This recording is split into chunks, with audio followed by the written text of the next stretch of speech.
तो सबसे पहले आप लोग ये वीडियो देखें, ये क्या हो रहा। सभी भाइयों को राधे राधे। देखिए, जो कहावत है ना कि न्यायालयों में न्याय जो है पैसों वालों को मिलता है, तो वो आज बिल्कुल मैं आपको प्रैक्टिकली दिखा रहा हूं कि कैसे पैसे वालों को न्याय मिलता है। ये अंकल जी हैं, इनके बेटे की जमानत 26/5 को हो गई। 26/5 के बाद जो जमानती होते हैं उनकी वेरिफिकेशन होकर आती है थाने से। इनके कागज थाने में लगे हुए हैं। 27 तारीख को इनके कागज लग गए थे। 27-28 में इन्होंने अपने डॉक्यूमेंट पहुंचा दिए, थाने पहुंच गए। और उसके बाद आज तक इनके बेटे की वेरिफिकेशन होके नहीं आई है। केवल क्यों नहीं आई है कि जो थाने वाले हैं उनको वेरिफिकेशन के लिए पैसा नहीं मिला। और उनमें से जो दीवान है, जो मुंशी है, वो कह रहा है कि हम बिना पैसे के तो सब वेरिफिकेशन करते ही नहीं है। और आज कै दिन हो गए, आप लगा लीजिए 26 को जमानत हुई है, आज 9 तारीख हो गई और आज तक इनकी वेरिफिकेशन थाना मावन, SHO मावन को मैंने कई बार कॉल किया, लेकिन वही चीजें हैं कि भ्रष्टाचार इतना चरम पे है कि बिना पैसे के कोई पुलिस का अधिकारी, हर आदमी काम करना चाह ही नहीं रहा है। और खासकर जमानत की वेरिफिकेशन में हाईकोर्ट की गाइडलाइन है, उसके बाद भी देखिए क्या परिस्थिति है कि आज 9 तारीख हो गई, जमानत 26 तारीख को मंजूर हुई है और आज तक जो है वेरिफिकेशन करके नहीं आई है। बताइए, जो आर्टिकल 21 का जो उल्लंघन है, जो सीधा सीधा मानवाधिकार का उल्लंघन है, आर्टिकल 21 संविधान का उल्लंघन है। बताइए, फंडामेंटल राइट का उल्लंघन पुलिस खुलेआम कर रही है, जबकि 7 दिन का टाइम है। 7 दिन में हर हाल में इनको वेरिफिकेशन करके भेज देनी चाहिए न्यायालय में। हमने न्यायालय में इसके संबंध में भी प्रार्थना पत्र लगाया, न्यायालय ने 1 दिन का इनको समय भी दिया, उसके बाद भी न्यायालय की बात को भी नहीं मान रहे हैं। देखिए किस क्या परिस्थिति है, कैसे न्याय मिलेगा एक गरीब आदमी को। बताइए वकील साहब। ये 10 से 12 दिन हो चुके हैं अभी तक इनकी जमानत की वेरिफिकेशन जो कि नहीं आई है। न्याय बिक रहा है। डेली ये 42 डिग्री टेम्परेचर में कोर्ट कचहरी कर रहे हैं, खुद आ रहे हैं, अपने बच्चों को लेके आ रहे हैं। ऐसी ही जमानत, अगर यही दौर है जमानत का, तो ऐसी जमानत का क्या फायदा रहेगा।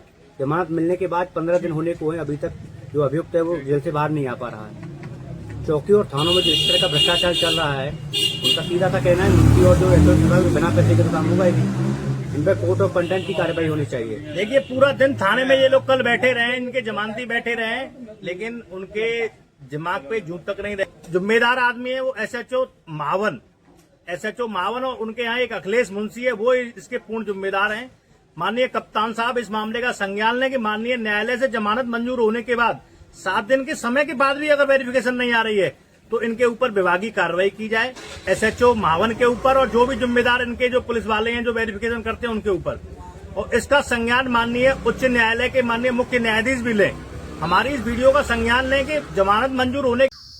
तो भाइयों, ये देख लो, माननीय हाई कोर्ट, माननीय सुप्रीम कोर्ट, दोनों के ऑर्डर की अवहेलना है। अगर किसी की जमानत होती है, सुप्रीम कोर्ट का सीधा ये ऑर्डर है कि उसको तुरंत छोड़ा जाएगा। लेकिन ये क्या करें, पुलिस क्या करती है, पुलिस उसकी वेरिफिकेशन नहीं करती जमानतियों की, और 15-15 दिन टपाता है बिना पैसे के। तो ये चल रहा है मामला। और दूसरी बात, अगर सिस्टम खराब है कहीं ना कहीं से, तो पुलिस का ही सिस्टम खराब है। पुलिस सही काम करके राजी है ही नहीं बिल्कुल भी। यह नेताओं की तलवे चैटरी, नेताओं की गुलाम है।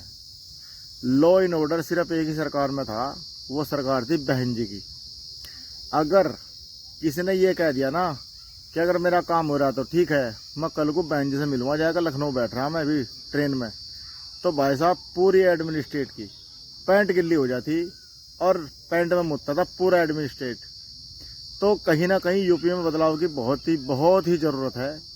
और अब की बार अंदर काम चल भी रहा, तो लॉ एंड ऑर्डर सिर्फ एक ही सरकार में हो सके, और वह है सिर्फ बहन जी।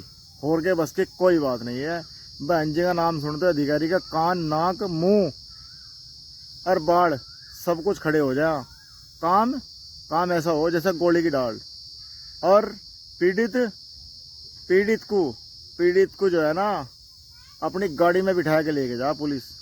आज तो पीड़ित को धक्के मार कर बाहर काट है, और मुलजिम को गाड़ी में बिठावें और मुलजिम को चाय पिलावें, कुर्सी पेश करी जा।